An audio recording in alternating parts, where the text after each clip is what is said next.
Sahabat yang dirahmati oleh Allah Subhanahu wa taala, sebagai manusia ataupun sebagai orang tua, kita pasti pengen punya anak yang solih dan solehah. Betul nggak sih? Iya. Pembahasan kita kali ini, bagaimana cara mendidik anak agar anak itu menjadi anak yang solih dan solehah. Untuk itu, jangan di-skip dulu, kalian tonton videonya sampai selesai karena ini merupakan ilmu. Ilmu jika dibagikan maka akan berpotensi pahala jariah, dan jika ilmu ini bermanfaat silahkan share ya. Dan jika dirasa bermanfaat lagi, jangan lupa kalian dukung terus channel YouTube aku supaya kalian tidak ketinggalan ilmu-ilmu yang bermanfaat lainnya. Nah, pembahasan kita kali ini adalah bagaimana cara mendidik anak agar menjadi anak yang soleh dan solehah. Tentunya ilmu ini yang membagikan bukan saya, melainkan Ustazah Halimah Alaidrus. Saya tuh ya kayak kalau yang saya tahu ilmu ini, saya tuh kepengen banget ya semua yang ingin membagikan gitu ilmunya seperti ini. Jadi kalau saya membagikan, kan saya dapat potensi pahala jariah. Insya Allah jika itu kalian juga ikut mengamalkan cara-caranya ya. Nah, di sini tuh pasti sebagai orang tua kita pengen banget mendidik anak kita menjadi anak yang soleh dan solehah. Dan pastinya itu ada caranya ya teman-teman. Makanya, kita sebagai orang tua harus mengajarkan hal-hal baik kepada anak kita, terutama sejak dini. Terutama kalau sudah masuk nih ya, masuk TK gitu ya, ajarkan ajaran agama, misalkan perkenalkan Tuhan kita siapa gitu sih kalau aku dalam mendidik anak. Nah, terus yang kedua itu kalau menurut saya ini hanya berbagi ya. Kalau kita mau mendidik anak menjadi anak yang soleh dan solehah, tentunya ibunya, dari ibunya. Karena kan pelajaran pertama, madrasah pertama anak itu adalah seorang ibu. Jadi kita sebagai ibu, contohlah hal-hal yang baik kepada anak.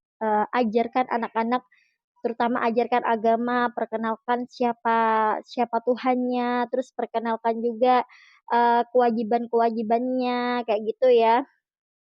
Dan terutama ajarkan sholat. Memang sih kita kayak yang misalkan nih contoh kecil ya, kalau kita mau mendidik anak kita menjadi anak yang sholih dan sholehah, ketika kita sholat tuh, kita ajak anak kita, "Ayo Nak kita sholat," kayak gitu. Itu pasti dengan spontannya anak itu meniru, meskipun masih anaknya tuh masih usianya masih kecil ya, karena ini eee, hal-hal yang aku praktekkan ketika aku mendidik seorang anak. Dan semoga dengan cara ini anak kita menjadi anak yang soleh dan solehah, masya Allah. Untuk itu, cara mendidik anak yang sudah disampaikan oleh Ustazah Halimah Alaidrus, ini dia videonya, jangan dulu di skip dan tonton sampai habis. Dan yang aku sampaikan tadi merupakan berbagi pengalaman aku pribadi ya, karena itu juga sebagai ilmu contoh kecilnya. Dan untuk lebih jelasnya, lebih detailnya, yuk kita dengarkan dulu penjelasan dari Ustazah Halimah Alaidrus. Ini dia videonya. Wabah gimana caranya punya anak soleh solehah semuanya gitu. Wabah Zara sambil senyum dia bilang, gampang kok Nak. Kalau kamu pengen anakmu solehah, kamu sebagai ibunya yang solehah. Kamu sebagai ibunya yang solehah. Kamu pengen punya anak cinta Al-Quran, kamu yang cinta Al-Quran. Kamu pengen punya anak menjaga sholat, kamu yang benar sholatnya. Kamu kepengen punya anak yang punya cinta kepada Allah dan Rasulnya, kamu milikilah rasa tersebut. Rasa hati ya teman-teman, bukan hanya sekedar amaliyah badan gitu. Karena rasa hati itu nular. Rasa hati itu nular. Kamu kalau lihat orang sedih-sedih dah. Ya kan? Kamu lihat, mohon maaf ya, ada orang gila ketawa-ketawa depan rumah, kamu pasti ketawa juga. Betul apa enggak? Yang asal-asalnya lagi sedih aja begitu ngelihat orang gila gitu, ketawa-ketawa gitu, kamu ikut ketawa juga, Masya Allah. Apakah untuk ketawa kamu harus jadi gila? Ya kan enggak ya.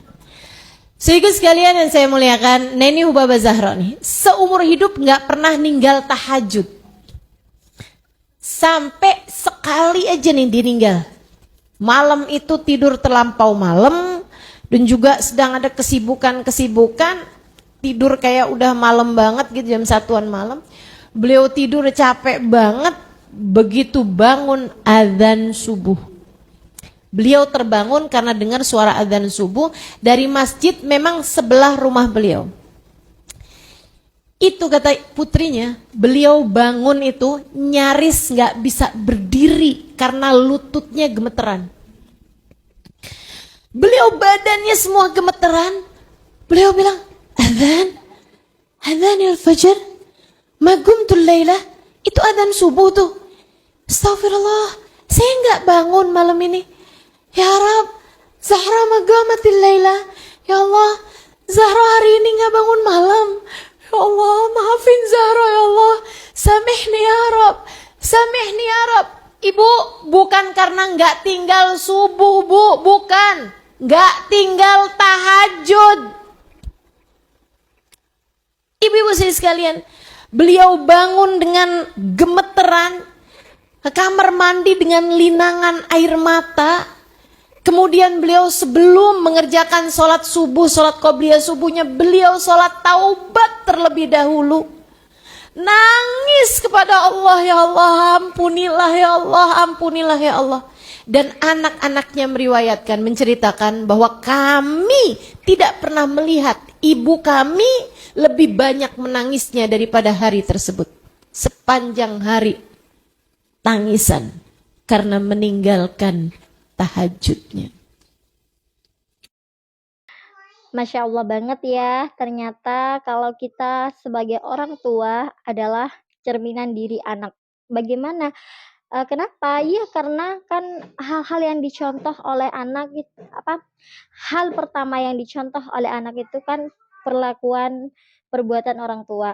Misalkan kita mendidik anak sejak kecil, kita perkenalkan agama, terus kita perkenalkan apa itu sholat, maka anak sejak dini ini akan mengikuti, eee, akan mengingat gitu ya. Karena kan kalau sejak dini kita sudah ajarkan agama, ajarkan sholat, kan otak anak tuh masih kosong ya. Jadi kalau kita ajarkan sejak dini maka cepet nangkep gitu.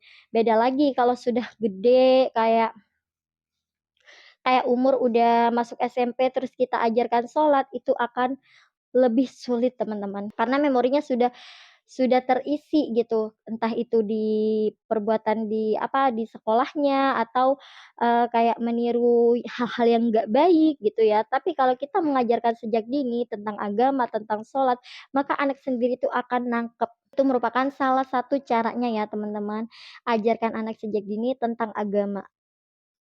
Barakallahu fikum, semoga bermanfaat.